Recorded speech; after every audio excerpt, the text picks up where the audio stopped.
I guess it's the end. Everything has caught up with me. Open up, you're surrounded. I can't go out like this. I have to do something. I have to escape. But before I do anything irrational, I have to share something very important, in case I don't make it. We all have regrets in life. No! That moment you look back at your life and think, Why did I do that? these things linger in the past. Sometimes a simple sorry can fix everything and help you let go of regret. Other times you're stuck with. Ever since I've earned a salary, I've made a lot of questionable purchases when it comes to games. A game might look cool at first glance, and oh boy, does that special discounted price tag make it look even cooler. Hey, you coming home with me? And when you finally get home, I don't even own a Wii U. Anyways, here's 7 games I regret buying on the Nintendo Switch. first on the list of games I regret buying is Superhero Fight Club Reloaded. It initially looks like it can be a fun experience, with cool designs and a vibrantly colorful palette that makes it feel right at home on a console like the Switch. It has been released on multiple platforms, and like most games on this list, it can often be found as a budget game on sale. The game features an entertaining looking cast of characters, and you can jump right into the game in no time. You then move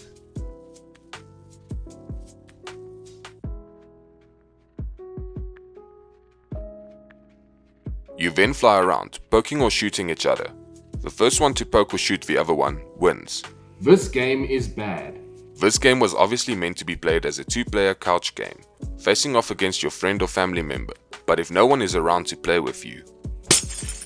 This game doesn't offer much in terms of substance, and the enemy AI is terrible. And you can have more fun by putting down the remote and reading a book. Wow, you still win. I'm sorry Not sorry. if you like this game or found it to be good, but no matter how hard I tried, the game just wasn't fun. Even when I tried playing with a friend, we quickly decided to play something else.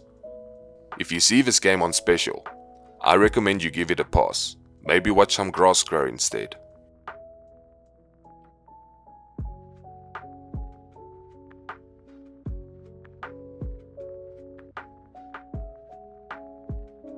The second game on the list of Switch games I regret buying is One Strike.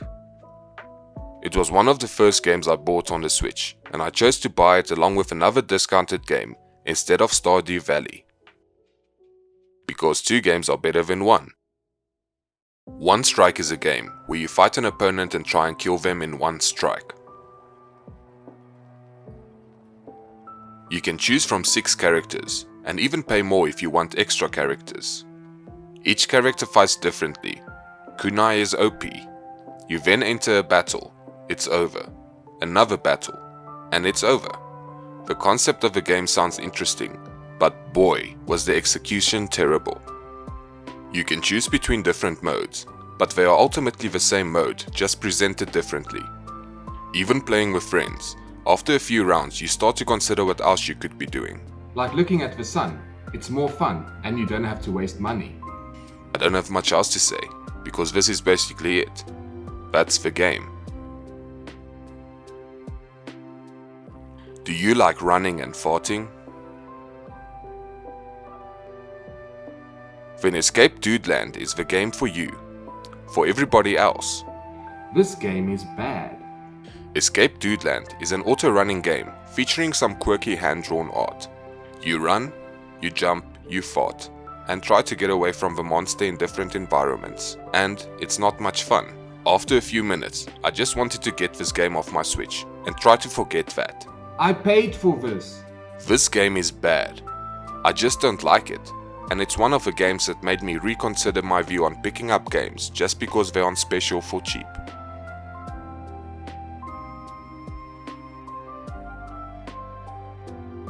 The fourth game on the list of games I regret buying on the Nintendo Switch is No Reload Heroes. This game is bad. The biggest problem with this game is that I had to re-download this game just to remember why I hated it. No Reload Heroes is a twin-stick shooter that goes on sale a lot, and sure, the price looks nice, but This game is forgettable. the game offers nothing to make it stand out.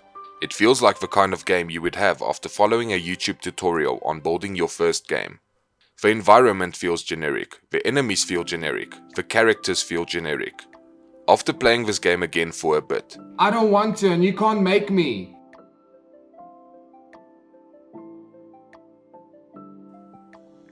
Contraptions is a physics-based puzzle game. You get objects and monsters, and need to move the objects to the right place in order to get rid of the monsters. No, thank you. I don't want any. The game contains over 100 wacky puzzles. No, really. No, thank you.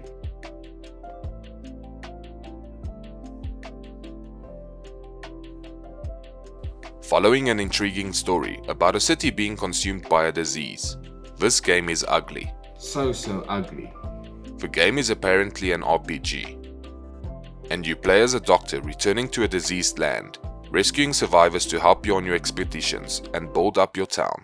The game uses turn-based strategy mechanics on a grid-based battle zone. But it's so ugly. I sank a few hours into this game, but I can't say that I enjoyed any of it. I kept waiting for the fun to come, but instead I got more ugliness. Probably my most controversial pick, and the best game on the list of games I regret buying, is Pokemon Sword or Shield. If it wasn't for this game's steep price tag, I would probably not consider it for this list.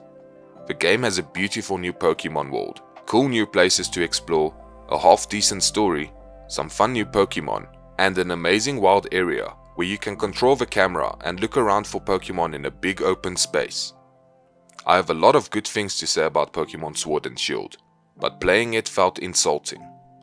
For such a huge game, backed by one of the biggest franchises in the world, this game feels like they tried to cut corners everywhere they could, just in order to get the game out on time. It doesn't feel like the next big Pokemon game for console, and ultimately, I had more fun with Pokemon Let's Go. The animations are bad, the rival is bad, the pop-in is bad, these trees are bad, the clustering of Pokemon is bad, the wild area is good, but it's bad. And then there is permanent XP share. The list of things wrong with this game can go on, and it just makes you think. Why? Why did they have to make your rival so irritating? Why are the battle animations of these Pokemon still so stiff? Why did they use this badly textured tree everywhere? Why is the pop-in so terrible in this game? Why are so many Pokemon grouped together in one spot when they could have made finding Pokemon much more fun? The only time it felt organic running into a Pokemon is when you find one of the evolutions walking alone by some rocks in a wild area. Why is the wild area so small? And why can't I turn off permanent XP share? This game was obviously rushed to meet a deadline, but even after the release, they didn't think, let's clean up our game. They got greedy and instead gave us some extra sprinkles on top of a turd with the DLC. So in order to make the game as fun as it should have been at launch, you have to pay more. There are a lot of small things wrong with this game that all add up to me thinking, This game is bad.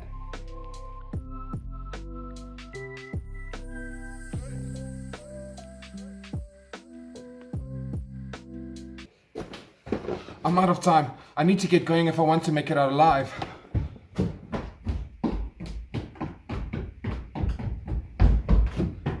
Superhero Fight Club Reloaded sucks.